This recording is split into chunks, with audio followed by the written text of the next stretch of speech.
Hello friends, welcome back जेपीलो classes में आप सबका स्वागत है दोस्तों।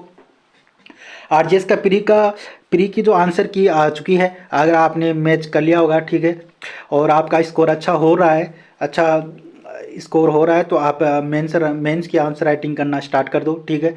टाइम वेस्ट मत करो, काफ़ी सारे एक्ट हैं, टाइम बहुत कम है, ठीक है। 2 महीने का टाइम आपको कम से कम मिलेगा, ठीक है।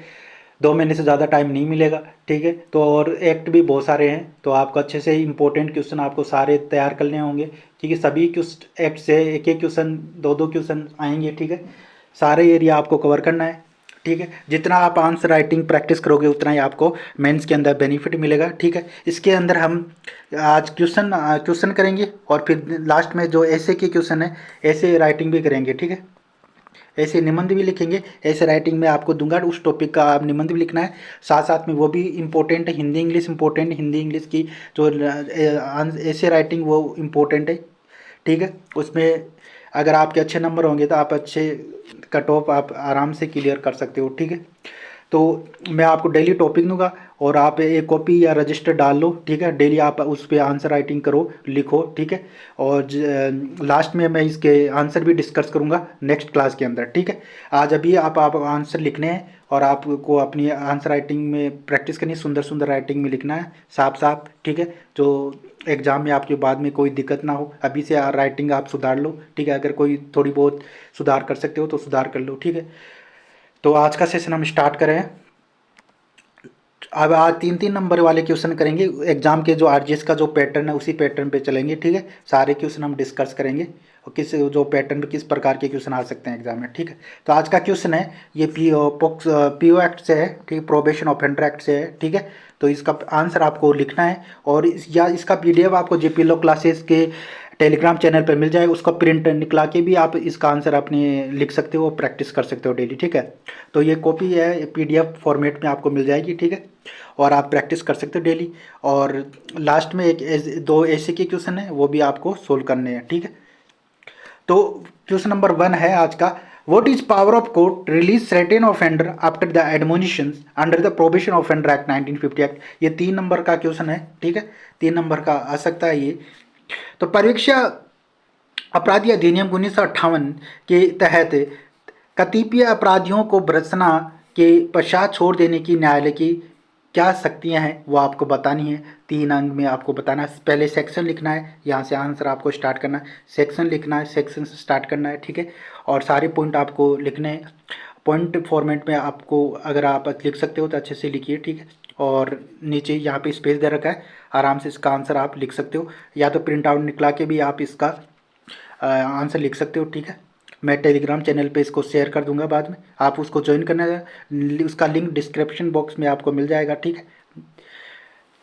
तो नेक्स्ट क्वेश्चन है, स्पेस काफ़ी सारा दे रखा है, मैंने थोड़ा ज़्यादा ही दिया है, आप आराम से उसका आंसर लिख सकते हो, ठीक है। Question number 2, who is probation officer under the probation offender act 1950 act, ठीक है। और इससे प्रोबेशन ऑफिसर से रिलेटेड क्वेश्चन भी आया है प्री के अंदर, तो ये मेंस में भी आ सकता है, ठीक है। बहुत बार ऐसा हुआ है, जज एक्ट पिछली बार जज एक्ट से क्वेश्चन आया था, वही प्री में आया था, वो मेंस में आ गया था, ठीक है। तो आप इस क्वेश्चन का आंसर भी 3 नंबर में दे सकता है कि कौन प्रोबेशन ऑफिसर होता है और उसकी ड्यूटीज़ है, वो थोड़ा काफ़ी लंबा क्वेश्चन हो जाएगा, ठीक है। इस 3 नंबर में आपको इतना ही करना है, हु इज प्रोबेशन ऑफिसर, वो ये कहाँ पे डिफाइन कर रखा है, कौन से सेक्शन में इसकी ये डेफिनेशन दे रखी है, वो सारे पॉइंट आपको लिखना है, ठीक है। यहाँ से आंसर लिखना है, ठीक है। ये भी 3 नंबर का है, 3 नंबर का होगा, ठीक है। तो परीक्षा अपराधी अधिनियम 1958 के तहत परीक्षा अधिकारी कौन है, परीक्षा अधिकारी कौन है वो आपको बताना है हिंदी के अंदर, हिंदी और इंग्लिश दोनों में है परीक्षा। इसके आंसर हम कल आंसर शाम को डिस्कस करेंगे, ठीक है। आप अभी आप आंसर लिख लो, ठीक है। 2 क्वेश्चन हो गए, ठीक है। नेक्स्ट क्वेश्चन है, तो इसका यहाँ पे स्पेस दे रखा है और आप आराम से अपने आंसर लिख सकते हो, ठीक है। काफ़ी स्पेस है, ठीक है। या कॉपी के अंदर आप अपनी एक कॉपी डाल दो, डेली आंसर राइटिंग करो, डेली आप करोगे तो आपके अभी आपके पास कम से कम 60 दिन मिलेंगे, ठीक है। 60 दिन में अभी टाइम वेस्ट मत करो, ठीक है। तो 60 दिन में आप अपने 60 क्वेश्चन डेली आके आप 3 3 क्वेश्चन लिखोगे तो कितने क्वेश्चन, 60 दिन में बहुत सारे क्वेश्चन हो जाएंगे।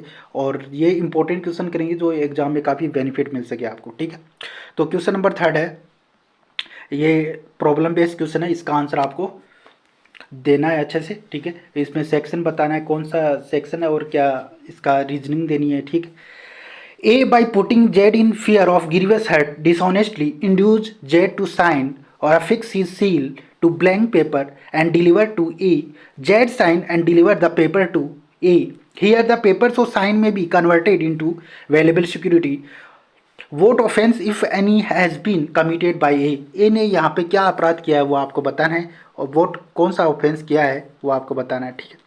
Support your answer with help the law and reasons, ठीक है, और आंसर बताओ इसका कानून, इसका कौन सा लॉ है, और थोड़ा रीजन भी, कारण भी बताना है, ठीक है। और ए क्या लायबल होगा इस ऑफेंस के लिए, तो वो सेक्शन भी आपको लिखना है, कौन से सेक्शन में ये दे रखा है, ठीक है। और नीचे आपको सेक्शन लिख के आपको आंसर लिखना है, ठीक है, अच्छे से। तो अब हिंदी में देख लेते हैं। क यह को गौर अपहति करने के भय में डालकर बेईमानी से यह को उत्प्रेरित करता है और क को यानी कोरे कागज पर हस्ताक्षर कर दे या अपनी मुद्रा लगा दे, उससे क को परिदत्त कर दे, या यह उस कागज पर हस्ताक्षर करके उसे क को परिदत्त कर देता है। यहाँ इस प्रकार से हस्ताक्षरित कागज मूल्यवान प्रतिभूति में परिवर्तित किया जा सकता है। क द्वारा क्या अपराध किया गया है, यदि कोई हो, या कानूनी प्रावधानों और कारणों की मदद से अपना उत्तर दीजिए, ठीक है। तो आंसर आपको देना, ये 3 नंबर का होगा, ठीक है। सारे क्वेश्चन 3 नंबर के हैं आज, ठीक है। तो इसका आंसर पहले आपको सेक्शन बताना है, कौन सा सेक्शन में ये दे रखा है, और फिर क्या क द्वारा यह अपराध किया गया है, यदि कोई हो तो आपको नीचे बताना है क्या ए लाइबल होगा, ठीक। नेक्स्ट, तो इसमें काफ़ी स्पेस दे रखा है, आप आराम से इसका आंसर दे सकते हो, ठीक है। और ये जो सेम जो कॉपी आपको आरजीएस मेंस के मिलेंगी वहाँ पे, ठीक है, तो उसी फॉर्मेट में है, ठीक है। तो आप बताना है, ठीक है। क्वेश्चन नंबर 4, ये 15 अंक का होगा। यहाँ पे एक आपको निबंध लिखना है, ठीक है। निबंध में से किसी एक अधिकतम यानी 450 शब्दों का निबंध आपको लिखना है, ठीक है। और कल हम इंग्लिश का लिखाएंगे, आज आपको हिंदी में लिखना है, ठीक है। कल इंग्लिश का लिखेंगे, आज हिंदी में लिखना है, ठीक है। तो पहला क्वेश्चन है, राजस्थान के स्थापत्य कला, या आप हमारे आरजीएस के अंदर आपको 3 ऐसे लिखने हैं, 3 ऐसे लिखने हैं। एक 20 नंबर का आएगा, बाकी 2 15-15 नंबर के आएंगे, ठीक है। तो टोटल ये 50 नंबर का आएगा। 50 नंबर की हिंदी आएगी, हिंदी ऐसे लिखना है, और 50 नंबर की इंग्लिश ऐसे लिखना है, ठीक है। इंग्लिश ऐसे लिखना है, ठीक है। तो 50-50 नंबर के यानी 100 नंबर हो गए। टोटल पेपर आएगा 300 नंबर का आपका, ठीक है। तो इसका बताओ, इसका आंसर आपको लिखना है, ठीक है। राजस्थान के स्थापत्य विरासत के बारे में आपको ऐसे निबंध लिखना है, ठीक है।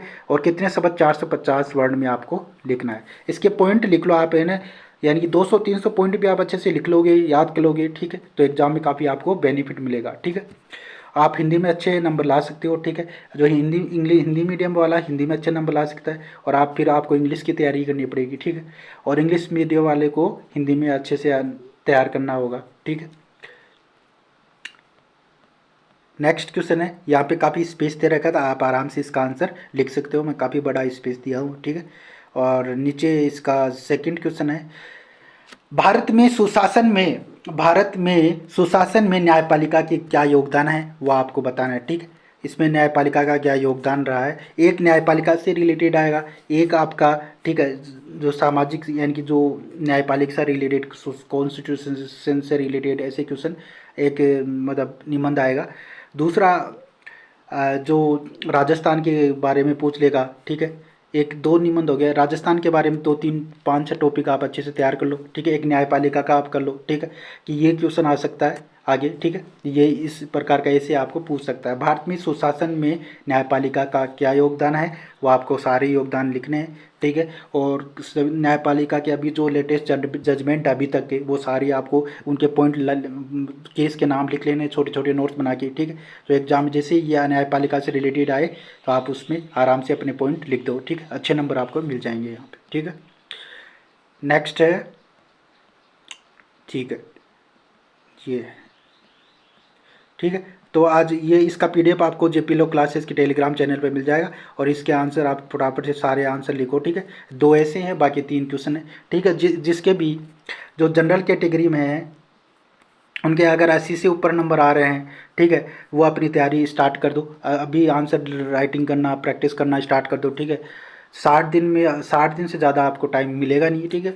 और जो SC और ST कैटेगरी में आते हैं उनको, यानी कि अगर उनके 60 से ऊपर नंबर है तो वो अपना आंसर राइटिंग प्रैक्टिस कर सकते हो, ठीक है।